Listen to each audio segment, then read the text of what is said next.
Thank you, everybody. How's everyone doing tonight? How is everyone doing tonight? All right, you ready for some stupid jokes from a chick? Yeah, so my name's Jackie Havey. A little about me. I'm 38 years old. I live with my mother and 17 cats. Yeah, it's true. Basically, made my peace with dying alone. So, I'm good. I'm good. How are you doing? Yeah, it's gonna take a really special man to like fit in with that whole situation. Like really special, like group home special, you know? I don't know. My taste in men is pretty bad. I pretty much look around the room for the most dysfunctional, tattooed, like gauged ears, unemployable, piece of crap that I can find. And that's the dude for me, right? You know what I'm talking about. Oh yeah. The bad ones. The really bad ones. Basically like they're one drink away from becoming a Batman villain. You know? There you go.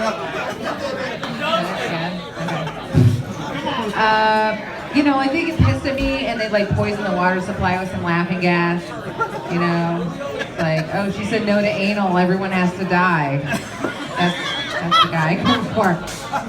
I dated a guy for 5 years and I never knew his real name. Yeah, I didn't find out who he was until I was rescued from his basement. Right? Yeah. But I mean, it wasn't the worst relationship I've ever been in. I mean, I had plenty of body lotion. You know, he lowered down in a little basket, all romantic. You know, if I was good, I got a little treat. Got to pet the little Bichon Frise dog once in a while. You know, I've had worse. I did start dating someone not too long ago, and we met at a support group for people who have been rescued from other people's basements. But his situation was a little different than mine. He was just a really bad drywaller.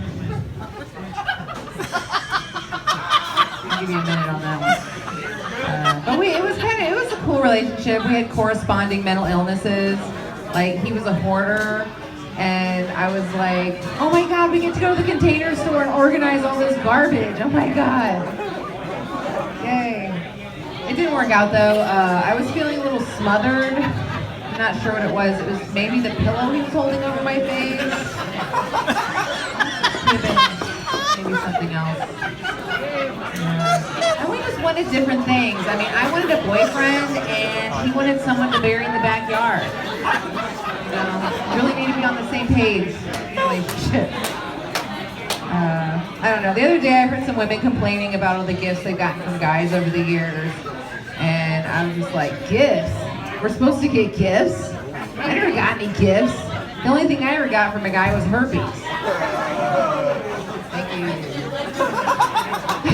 But I am holding out hope. I'm holding out hope that one day I will meet, the man who will follow through on murdering me. The murder of my dreams. Most of the guys I meet have no follow through. They're all talk. So I've been told, people like give you advice about relationships. They're like, you gotta kiss a lot of toes before you meet a prince. And I'm always like, I thought that's how you got genital warts. Yeah. So I was talking to one dude on Facebook Messenger, and we were gonna go and get dinner. He was like, we made dinner plans, and then he just like disappeared for like 4 hours, and then he got back a hold of me, and I was like, what the hell happened?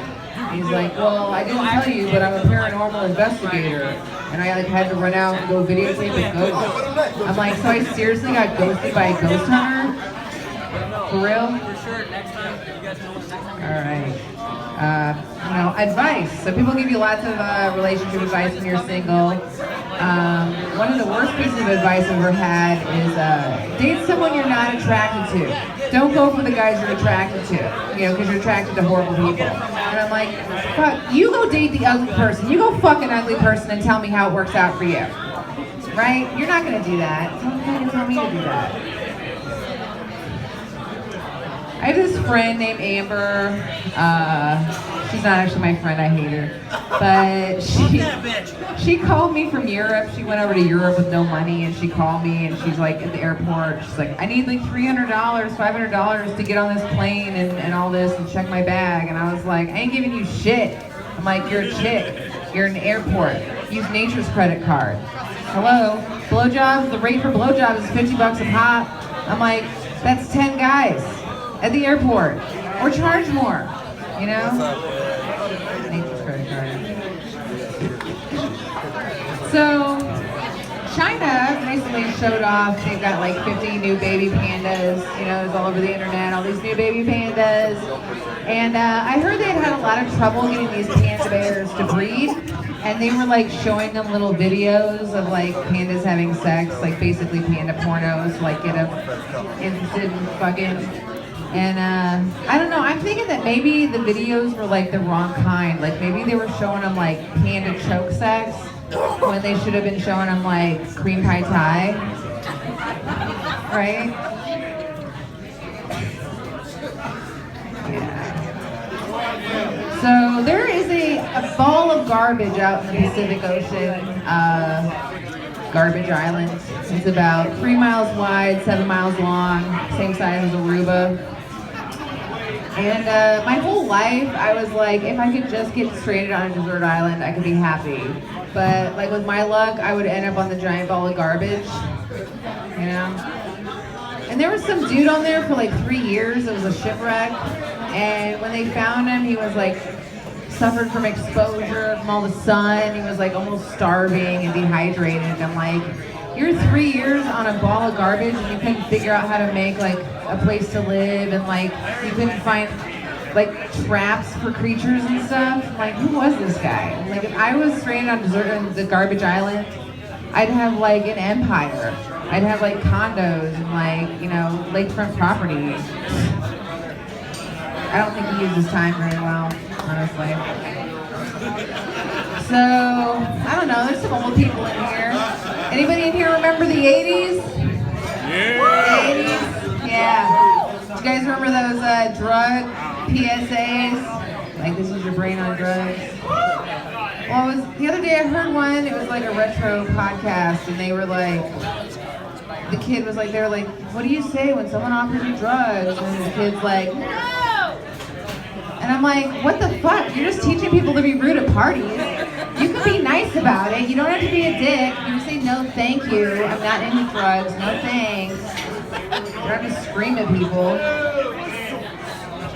For a lot of years, I was a social worker. And we had to do continuing education.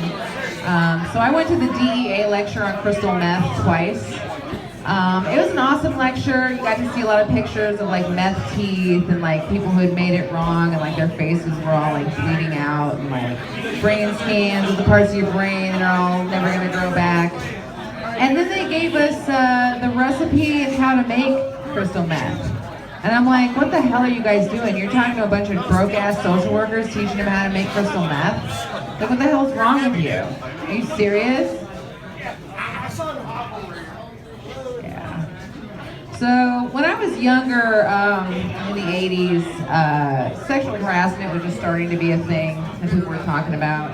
And I asked my mom, like, so what is sexual harassment? And her response was, she wasn't paying attention, her response was, it's when a male boss asks you to bring him coffee and then pinches your ass. So like, it's a really good, goddamn good thing that no boss had ever asked me to bring him coffee. Because to me, it was like coffee and pinching the ass. It's not exclusive, right? So for some reason I thought that coffee, the guy asked you to bring him coffee, that was like some kind of sexual thing. Yeah. So, I don't know, everybody's pretty like negative about bestiality these days, but from the video that I saw, that dog was having a great time. So I was talking to this dude the other day and I was like, what are you thinking? And he's like, nothing. I'm like, you're thinking nothing? Really? You're the Zen master. You're the master of mindfulness. You're living a blank mind and just, come on. I'm pretty insecure about my intelligence, and I get pretty down on myself, and I'm kind of like a know-it-all because of it. And I was just thinking the other day, I'm like, Jackie, you don't have to be insecure about being smart. Everyone knows you're smart. You have glasses on. All right. You can cut me off at any time. I don't think anybody's listening anymore. So kids these days, they really know how to party with their Adderall and their HPV vaccines. But what I don't get about this younger generation is y'all, like, you hate sleep. Like, you don't want to sleep ever. Like, I just want to stay awake all the time. And I'm like, what is the deal? I mean, did Freddy Krueger traumatize y'all? Is that the problem? You afraid to go to sleep, he's going to get you? Yeah. So the other night I had this really vivid dream that I married this dude just so that I could torture him for the rest of his life. Yeah. Like regular marriage, you know? So my mom, she was a nurse and she was super, super excited to give me the sex talk when that time came around. She busted out all these like charts and graphs and all this freaking shit. But I tell you what, you do not understand what a hard dick is until you see your first porno. Alright, I'll leave you on this one. Most of the guys that I'm around, they're like, you talk way too much, you're super annoying. I'm like, dude, if you were fucking me hard enough, I'd be way too tired to talk all the time. So this is on you. Thank you. Appreciate it.